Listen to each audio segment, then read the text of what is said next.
नमस्कार दर्शकों, YouTube के मेरे चैनल में आप सबका स्वागत है। आज मैं आपके लिए लेके आई हूँ कुंडली विश्लेषण। आज हम ले रहे हैं गीता तिवारी जी की कुंडली, जिनका जन्म है 30 मार्च 1991, सुबह 9:10 मुरादाबाद, यूपी। आप जो हैं गवर्नमेंट टीचर बनने के लिए अपना पेपर दे रही हैं और चाहती हैं कि गवर्नमेंट में इनकी जॉब लग जाए, इसलिए प्रयासरत हैं। आज हम इनकी कुंडली में देखेंगे कि इनकी कुंडली क्या कह रही है। क्या इनको अपने प्रयासों में सफलता मिलेगी। आपके सम्मुख ये वृषभ लग्न की कुंडली है। दूसरे भाव में मंगल बैठे हैं मिथुन राशि के। तीसरे भाव में कर्क राशि के गुरु व केतु हैं।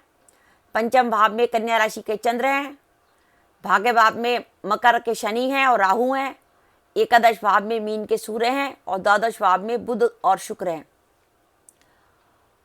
आप इस कुंडली में देखिए, खासियत देखिए, इस कुंडली के केंद्र स्थान खाली हैं।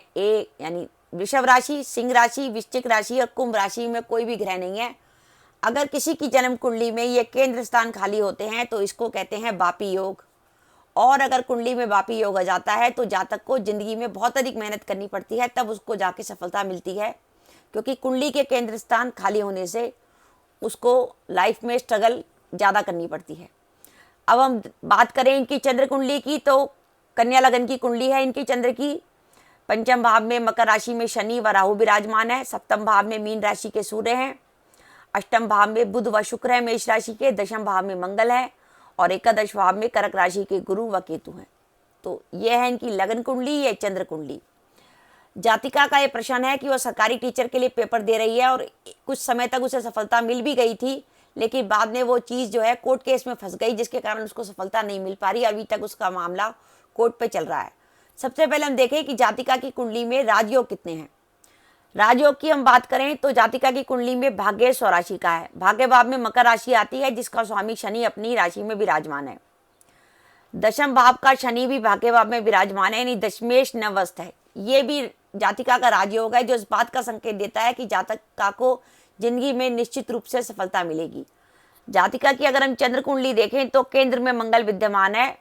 सरकारी नौकरी के लिए अगर केंद्र में मंगल विद्यमान होता है तो सरकारी नौकरी के लिए बहुत पॉजिटिविटी वाली स्थिति है।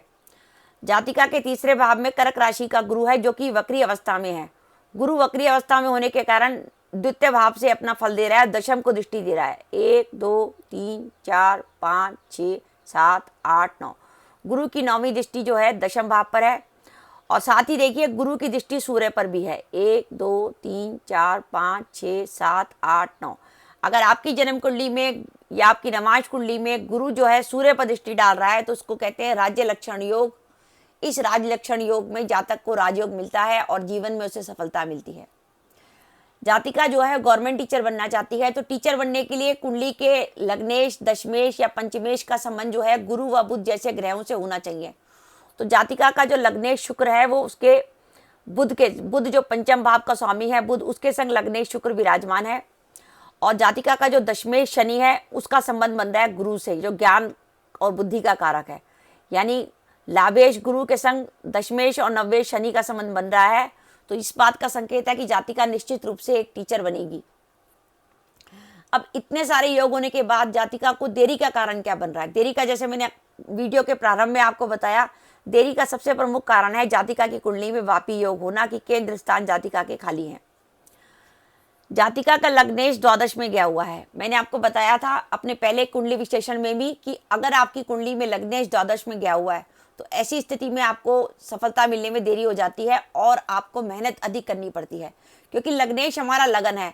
अगर हमारा लगन का स्वामी केंद्र में या त्रिकोण में बैठा होगा या द्वितीय भाव में या लाभ भाव में बैठा होगा तो हमें जिंदगी में बहुत अधिक सहायता मिलेगी और हम सही सोच ले पाएंगे। क्योंकि कई बार क्या होता है कि लग्नेश जब द्वादश में चला जाता है तो जातक क्या है, एक तो जातक की क्रोध की मात्रा बढ़ जाती है, दूसरा जातक थोड़ा हठी किस्म का हो जाता है, वो हर एक की बात मानने को तैयार नहीं होता और उसके दिमाग में आता है कि मैं जो सोच रहा हूँ वो सही है, और इसी कारण कई बार उसके डिसीजन भी गलत हो जाते हैं। और दूसरी बात देखिए, कुंडली का जो योगकारी ग्रह है पंचमेश, धनेश व पंचमेश बुध, वो भी जो है द्वादश में गया हुआ है, शत्रु राशि में द्वादश भाव में विराजमान है। त्रिकोण स्थान के स्वामी का द्वादश भाव में जाना इस बात का संकेत है कि आपकी जिंदगी में कामों में विलंब होगा। कुंडली के भाग्य भाव में अगर हम देखें तो मकर राशि के शनि व राहु बैठे हैं। शनि व राहु जो है धीमी गति के ग्रह हैं। शनि जब आपके एकादश भाव, नवम भाव से संबंध बना लेता है तो जातक का जो भाग्योदय का जो समय है वो 34, 35, 36वें वर्ष के आसपास आ जाता है। यानी भाग्योदय थोड़ा लेट होता है। उसके संग राहु जैसा ग्रह और मिल गया, इसलिए जातिका के काम में देरी होने की स्थिति दिखाई दे रही है। अब ये तो है कुंडली में देरी के योग। और जातिका ने मुझे बताया कि उसने 2012 में भी प्रयास किया था, लेकिन उसने उसके बाद उसको ड्रॉप कर दिया। उसके बाद वो 2017 से पेपर दे रही है। तो अगर हम देखें कि वृषभ लगन वालों की स्थिति, तो 2017 से 2019 तक वृषभ लगन वालों के अष्टम में शनि महाराज गए। और अभी वर्तमान में जो है इस जनवरी 2020 में शनि के साथ गुरु भी जो है अष्टम में थे। अब शनि तो जो है नवम भाव में चले गए, पर शनि जो है नवम भाव में गए हैं तो इनका देखिए कि शनि इस समय गोचर में नवम भाव में चल रहे हैं और जन्म के शनि भी नवम में है। तो कहते हैं कि अगर जन्म के शनि पर शनि का गोचर होता है तो वो गोचर होता है जिंदगी के 30वें वर्ष में, तो क्या काम में बाधा डालता है। तो इसलिए जरूरी है कि पहले तो शनि जो इनके जन्म स्थान के जो शनि है यहाँ से बाहर निकले, शनि का निकलना जरूरी है। दूसरा, इनका जो वृषभ लगन की कुंडली में जो है दूसरे भाव में मिथुन राशि के राहु चल रहे हैं। मिथुन राशि के राहु का भी दूसरे भाव से निकलना जरूरी है। जब तक राहु दूसरे भाव में रहेंगे काम में बाधा डालेंगे। इन दो ग्रहों का गोचर इनकी कुंडली से हटना जरूरी है। और इसके साथ ही अभी तो गुरु जो है 29 जून तक मकर में है, उसके बाद गुरु फिर द्वादश में अष्टम में आ जाएंगे, इसलिए गुरु का भी केंद्र स्थान पे आना जरूरी है। और इसके साथ ही अभी तक जातिका की दशा चल रही थी राहु में शुक्र, जातिका की राहु में शुक्र चल रही थी। कहने को शुक्र जो है वो उनके लग्नेश हैं, लेकिन शुक्र देखिए पहले भाव का फल दे रहे हैं, छठे भाव का, 12वें भाव का।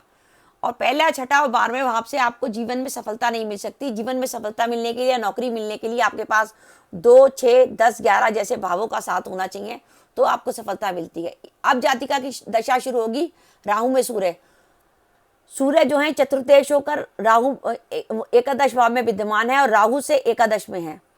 तो ऐसी स्थिति में निश्चित रूप से अब जातिका को थोड़ी सी पॉजिटिविटी मिलनी शुरू होगी और उसे लगेगा कि हाँ उसके काम बनने शुरू हुए। लेकिन क्या जातिका को सफलता मिल पाएगी?